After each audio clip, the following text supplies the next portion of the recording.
Hello everyone, it's Jamal Thomas. Welcome to the Progressive Soapbox. Guys, my last video cut out. It was very bizarre. I lost coverage. So hopefully this one does a little bit better than the previous. Look, this one is going to be quick. I'm going to keep this one to 10 minutes. In fact, I want to time myself. Eat the rich, save the world. I've screwed up when I tried to do this a few times, and I haven't necessarily been able to get it right or nail it down, but screw it. Let's do it live. Basic concept. And basic idea. The rich attend to themselves. Meaning, they stress this idea of freedom and rugged individualism and everything else, while at the same token grabbing all the corporate welfare they can get their hands on. They look after themselves. The money that they spend in the political discourse and in the political dialogue, the amount of money that they give to the parties, the influence behavior that they give the groups, the super PACs. They're trying to control the political discourse. They're controlling both parties, meaning the level of debate by both parties to some degree is controlled by the lines, the cash. Now, the problem with this is, what happens when the population, when they're untethered to the population itself? The reason why I'm making this point of saying the rich attend to themselves is because what the society needs, or what's in the best societal benefit, they don't care. They're purely in it for themselves. The arguments that a Republican would make about rugged individualism and all this other stuff purely boils down to freedom for the 1% to do as they will, without the pesky government intrusion of clean air and, hey, let's not dump stuff into the water, or let's not dump stuff into the ground or to the skies. That's what freedom means. It's for the top 1%. It's not for everybody else. So I say this. I agree with them. They should function in their in what they believe is in their self-interest. And so should we. As a rugged individualist, I would like to join with other people who are in my particular collective, and us taking a freedom, or taking a choice in this case, of merging ourselves into a collective. I want people to realize that the case here is between the top 1% and the 99%. They are attending to their affairs. I'm making the point that we should attend to ours. The rich are sublimely insane. Now, to some degree, so are we. We have a culture that's somewhat sick, that propagates certain behavior and certain ideas, and those ideas need to be squashed. And this is kind of the point that I'm making here. If they want to believe in freedom, choice, fine. Fine. I understand why royalty would walk around in robes and majesty and all this other stuff. I don't understand why other people hold up the illusion. It's kind of the same thing with this. Yes, I perfectly understand why somebody would say, I would like to have $140 billion. Or, let's break that down, essentially, the labor power equal to $140 billion. I'm trying to make this point that equals to the certain degree of work that they can compel from the public, just because there are certain agreements that we make from the standpoint of cash and money. They're attending to their own affairs. They don't care about you. I'm making the point to stop caring about them. Stop towing this line for the plutocratic class. Your society is broken down into all of these divisions of race, sexuality, color, and all this other stuff. These distinctions are contrived. I'm making a point to you that, yes, none of those things should be tossed by the wayside. But from the standpoint of the thing that matters, the overarching thing that matters is class. It somewhat sticks in our throat in America, but it shouldn't. It should be the thing that is assiduously attended to and talked about, because it matters. It's the most important thing. Whether you're white, black, gay, straight, lesbian, short, tall, a little chubby, somewhere in between. If you are in the 99%, you are most likely to have more in common with me. You can be a white racist in Alabama, and you will have more in common with me than I would have with an African American who's rich living in DC. I'm trying to make the point to you that the distinction here that we need to attend to is one of class, not one of race. Barring on that point, that in the same way that the rich attend to their affairs, we need to attend to ours, meaning the 99% needs to attend to our affairs without necessarily caring on whether or not it trespasses on the feelings of the plutocratic class. That's kind of what I'm getting at. Eat the rich, save the world. And I don't say it just to be a bad person. I say it because it's necessary. Your world is at stake. That's not hyperbole. Your world is at stake. Just going by the environment alone, you have a capitalistic system. That capitalistic system puts cash above all else, which in and of itself is ridiculous because cash is not even real. It's an agreement that we make. All of these things, to some degree, are agreements. Culture, all of this stuff. Your idea of right and wrong in and of itself is some degree culturally pushed into you. Meaning your appraisal of the world and your value system, the way you even look at whether or not it is okay for a person to walk around with $140 billion is to some degree programmed within you, to you, by the system itself to which you function in.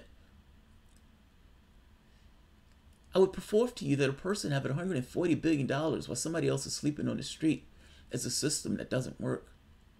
The allocation of resources in this case is woefully mismanaged. I would argue, intentionally. You have half of the country that's either in low wage or poverty. That's an amazing thing. You're in the richest country on the planet. That needs to change.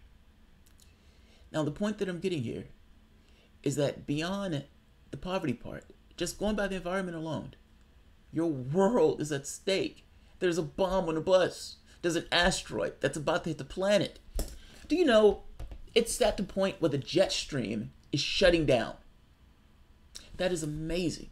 The jet stream is shutting down. It has gotten that hot. We've changed the temperature of this planet that much. I was looking at the heat indexes. We've been breaking records year after year after year after year after year. The concentration of carbon in it.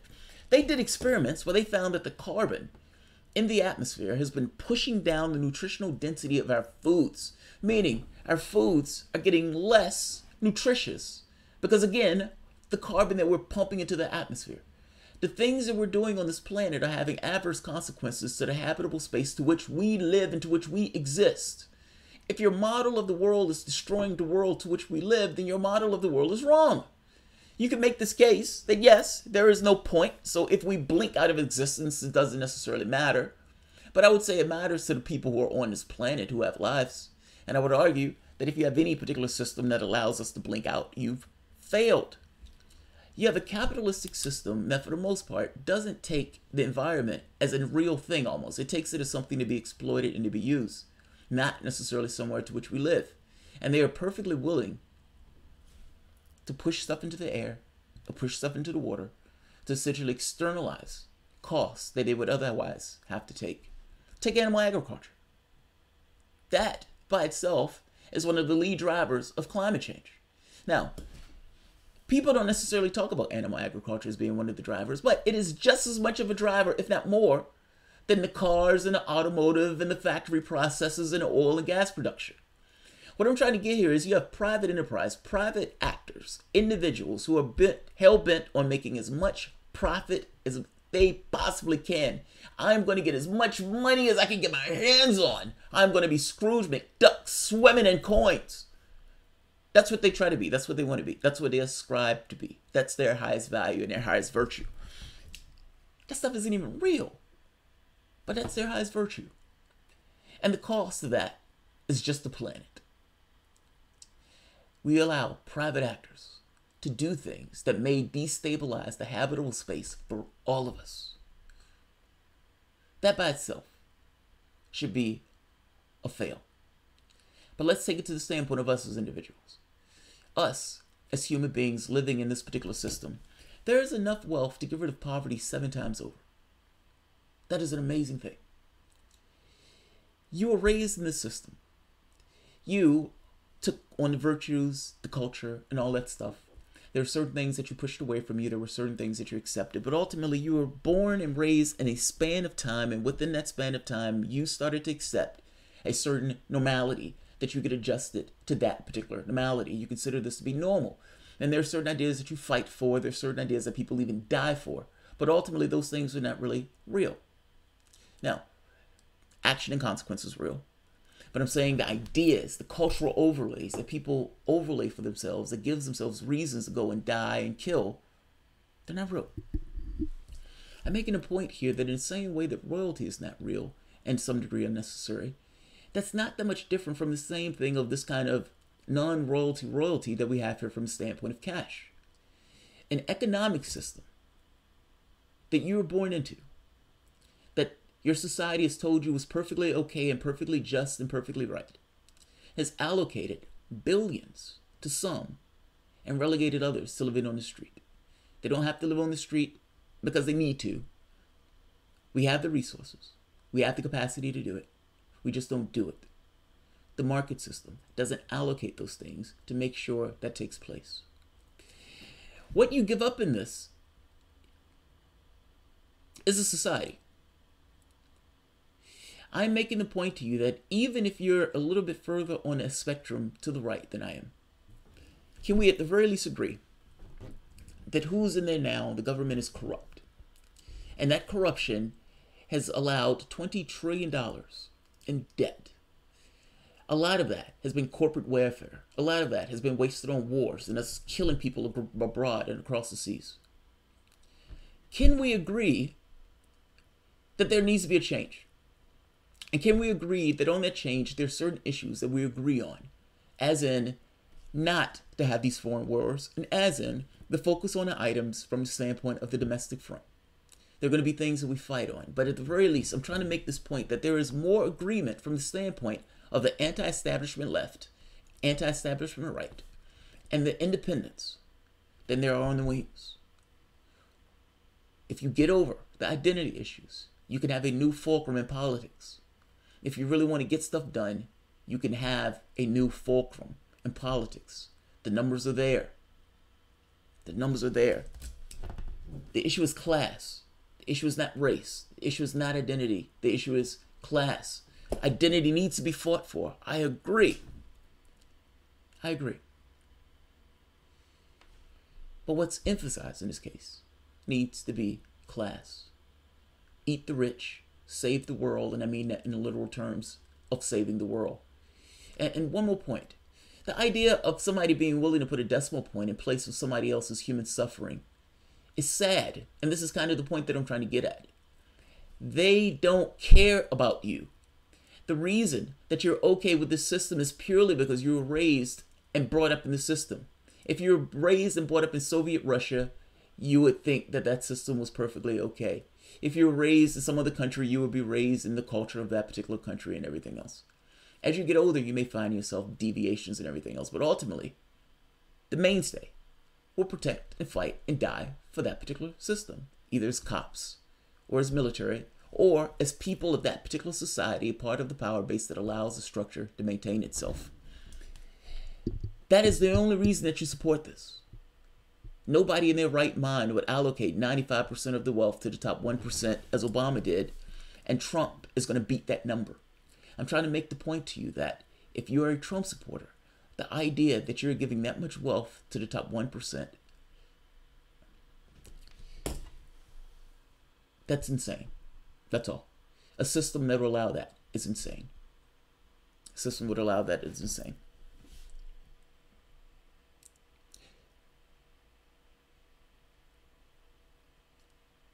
I don't make this argument to eschew things like identity. That's not what I mean. So I want to be very clear on that. Racists should not be accepted. Sexist, anti-Semitism, none of that stuff should be accepted. But you don't need to do one or the other. In fact, I would argue that you must do both. It doesn't mean much, or it does mean much, but the meaning of it is far lessened. If you tell somebody, I would accept you as a human being, but you will continue to be poor and you will continue to have a life where you're working constantly without never ever really making any progress. That's nice, but that's not really freedom. That's something else. We can change this. This world doesn't have to be this way. And I'm making the point that part of changing this is to recognize that the issue is class, not identity. You can hate my guts. You can dislike that person being gay. I don't necessarily think like that. I think you shouldn't necessarily be racist or hateful. I think those things are not necessarily the best thing in the world. But at the very least, acknowledge and understand that it matters more so from your own benefit, meaning for your own self-interest. There are a lot of white Uncle Toms in this situation, meaning in the political space, white continuously vote against their own self-interest. I'm not going to get all of them. I'm making the point that there's a 20 or 30% that chose to vote for Trump and switched. I'm saying that there's a new fulcrum that can be created based on the anti-establishment left and the anti-establishment right on the issues to which they agree. Corruption is one of those issues. War is one of those issues. And attending to the domestic front, I would wager, is one of those issues. So I'm going to open this. But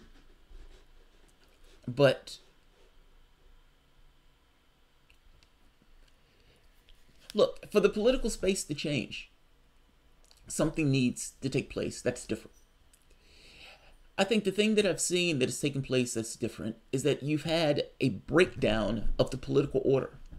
In that breakdown of the political order, you had Donald Trump offering healthcare, education, all of these things to people, and they were receptive to those things, not education, but healthcare. They were receptive, meaning this argument that Republicans pushed that their audience wouldn't be receptive to it was shown to be nonsense. Trump himself, in the way that he ran the campaign, showing it to be nonsense. Sanders, in the way that he ran the campaign, showed that to be nonsense. You just need to give them something that extends beyond this idea of identity. And fact is, identity can be, whether you think that's good, bad, or somewhere in between, a divisive topic. You will never understand my experience. I don't need you to understand my experience. I don't need it. Don't fuck me in the voting booth. That's what I want. The Democratic Party is going to have a headwind if it ever tries to do something like this, which means that somebody like an independent, like a Sanders, or like a Democratic Socialist, probably has a better chance at pulling people in this capacity, as opposed to somebody who's a run-of-the-mill Democrat who's just going to get, hit on as the corporate choice and everything else. So, Rob Illinois, we have to tax the rich first before helping people. Rob, I agree, but I guess my point is, allowing the rich to stay in your society in the way that you're allowing the rich to stay in your society is eating your society from the core. You can have a better world, but you can't have a better world with 95% of the resources going to 1% of the population. That is utterly insane. Nobody in their right mind would do that. If you were standing on the moon looking at this, you would say, why are they doing this? Now, Donald Trump breaks his agreements all the time. He breaks contracts left and right. There's, even with the Accords, the Iran agreement, broke it. No issue with it at all. The Paris Accord, broke it. No issue. Cash is just an agreement. Now, I'm making the point that there needs to be a reevaluation of how us, as the citizenry, look at how we organize our affairs and how we organize the way wealth is distributed in the society. And that needs to change. I'm saying we need to be cognizant of that, especially from the standpoint of class and from the standpoint of us as the proletariat. The rich need, I don't want to say lock and key, that's too strong, but it needs to be a very strong case of eating the rich. That is the only way you're going to save the world. You can't have it both ways. You can't have it both ways. Let's see. What if those resources went to the top 1%, but they didn't keep it out of circulation indefinitely, and they were forced to spend the money on something to drive economic activity? Well, the problem is you don't know how they're going to be used to spend that money. They can use anything to spend that money. They can get their money to charities that they like, give the churches. They can put the money in the bank account. Your argument is, what if you just prod them to spend the money itself? But that still doesn't touch an environmental issue. Meaning you're still in a situation where you have to prod the rich to do something. But why are you prodding them to do anything? Why don't you just organize your society in a way that doesn't allow that in the first place? Like, this is kind of what I'm getting at. Look, you can make arguments from the standpoint of the left that's appealing to the right. The way we make arguments, however, is more so just appealing to the left. I would argue worker co-ops would somewhat deal with that issue. I would argue even if a leftist get into the power, using the governmental apparatus to instigate more worker co-ops. I would. Personally, I would have taken the banks. When the banks went belly up, I would have taken the banks and I would have helped to pay down the debt. I would have been screaming about the debt as a Democrat while at the same token fleecing the rich to pay it down, or at the very least fleecing the bankers to try to pay it down.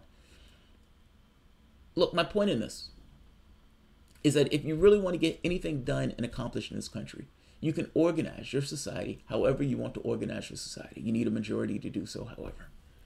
And there is a new fulcrum that is being created from the anti-establishment left, anti-establishment right, and independents on various issues.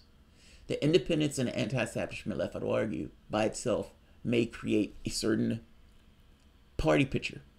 But I'm adding the anti-establishment right in this because there's certain issues where we dovetail, and on those issues where we dovetail, we should push and scream about to the height of our lungs. This world can change. This world, this country doesn't need to be this way. And I'm saying a recognition of this idea of class is paramount to that. The moment that you hit this recognition of class, however, you immediately start asking, how do you distribute the resources in a way that are more equitable and fair? And then you get into interesting ideas. Medicare for all. That's one less expense. Look, if it was me and I was running as a Democrat or I was running as an indie or whatever, my philosophy in this is make sure people's needs are met. I think your society improves dramatically the moment that people's needs are met. I suspect crime will go down. I suspect tension, the drug use that people are talking about, the opioid abuse, the number of cops you would have in a society will have to go down. Part of the problem that we have in our society is people are struggling. You put people in stress, and under that stress, they exhibit aberrant behavior, and they're shocked as shit that they exhibit aberrant behavior. It's expected based upon the stress that you put on the society. Part of that stress, however, is contrived. The rich, what they made was enough to get rid of poverty 7 times over.